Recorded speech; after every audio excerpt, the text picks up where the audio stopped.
Created over 30 million years ago, Taita Hill goes up to 2,228 meters at the highest peak, named Tawida, and this is where we're going today. There's actually a lot of people living on the mountain. There's shops, houses, and even school, meaning that there's actually a road that goes about all the way up, but from here we're going up with these bad boys.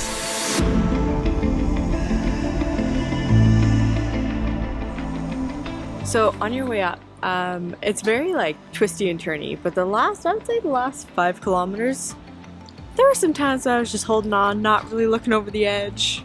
Reminded me of when we were driving in Italy with the Fiat on a really, really tiny road. Yeah, it's a little scary.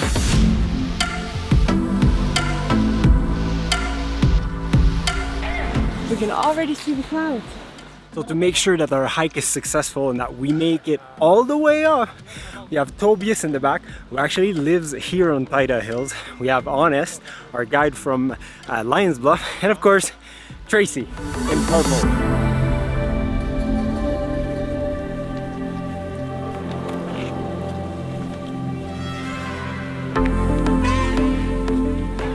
We're 4 minutes in. Tracy's already taking her jacket off.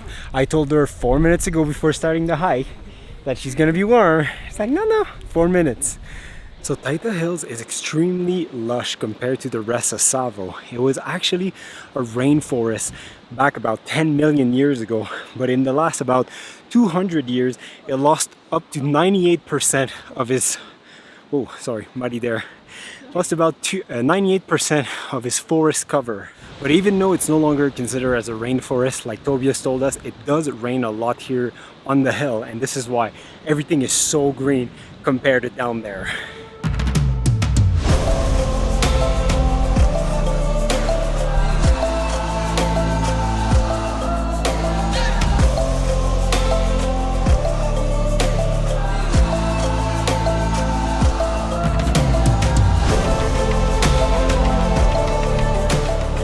Tobias and Honest are a little bit freaking out looking at me with my t-shirts and my shorts. It's probably like top like 10 to 12 degrees right now, and it's very, very windy. So yeah, it's a little bit chilly, but I'm from Canada, come on. We're literally walking into the clouds, like it's crazy.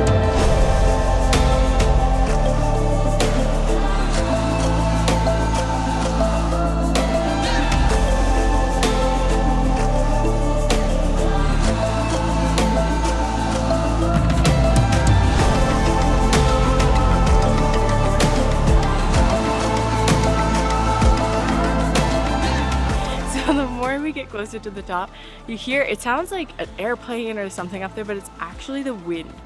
That's how strong it is, and you can hear it go through like the top of where we're going. We'll see. There was this like super cool path going down into the forest, so we stopped for a mini photo shoot. Here what it looks like. I'm not even sure if the camera can pick it up or if it just looks like blurry, but it's not actually blurry. Like we're literally walking into the clouds. Look at that.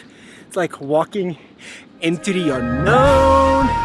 So the road we are on right now, when I say road, it was a road. It was actually built over 70 years ago by the Brits because they built a few houses, like a mini village on top of the mountain. I'm not sure if it's still here today. We're gonna see in a few minutes, I guess. But you can tell that nature is like taking over that road, because some places like it's still like paved, like, you know, they were doing like 70 years ago, and then it just major cracks, grass coming out and everything. So nature is taking over.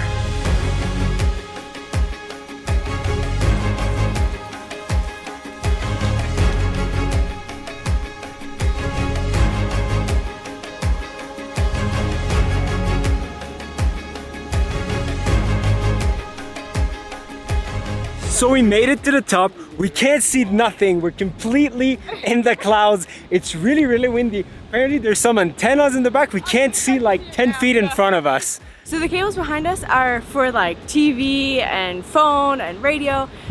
When we're down below, we can actually see the top of the tower. But when we're here, you can't see the top. I can only see it because I'm right beside it. There's so much cloud and fog. It's really, really cool actually.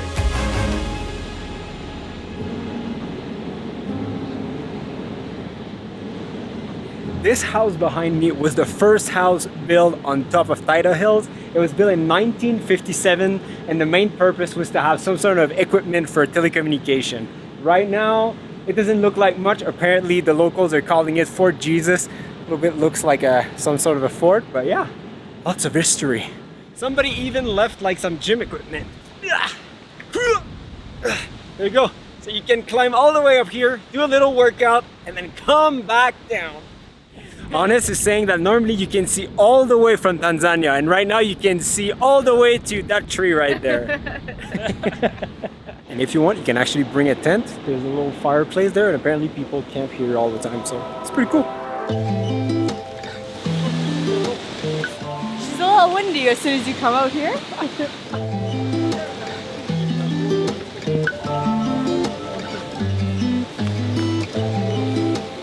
It's cold, it's raining, it's windy, but they brought food all the way from down there, so we're not gonna waste it. Tracy, what do we have? We have a croissant, a cinnamon roll, a sandwich, and some fruit left over from breakfast.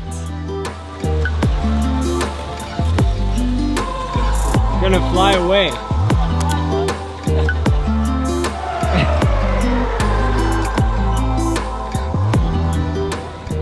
We're at the end, it's really windy and cold. Can't see nothing still though. Woo! Doesn't look like it's gonna open up anytime soon. So we're all starting to get a little bit cold. I'm refusing to put my sweater on. So it's time to go down.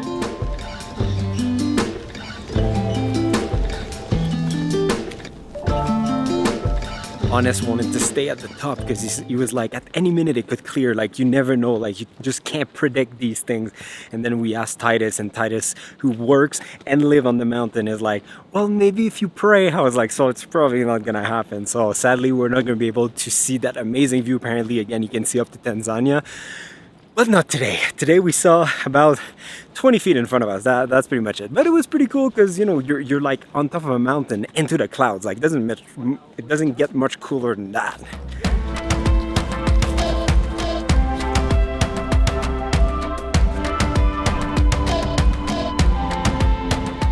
As I said earlier, there's a lot of people living on the mountain, and it's fascinating to see that they're able to farm just on the mountainside. Like, that must be like quite challenging. Those farmers are probably as fit as it gets.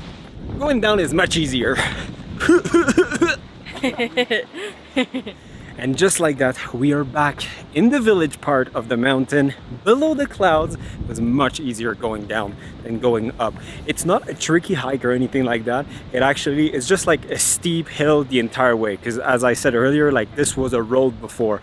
There's actually people manning the station that you saw up there as well, and there's people going up like pretty much all the time. Cheers. Like this guy.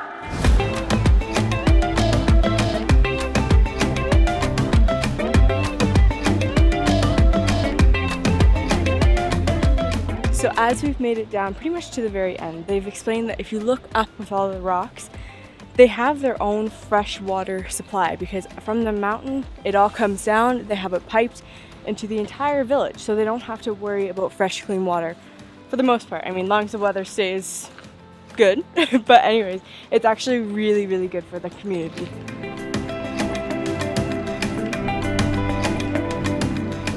And we are back to the truck. Adventure mobile. We made it.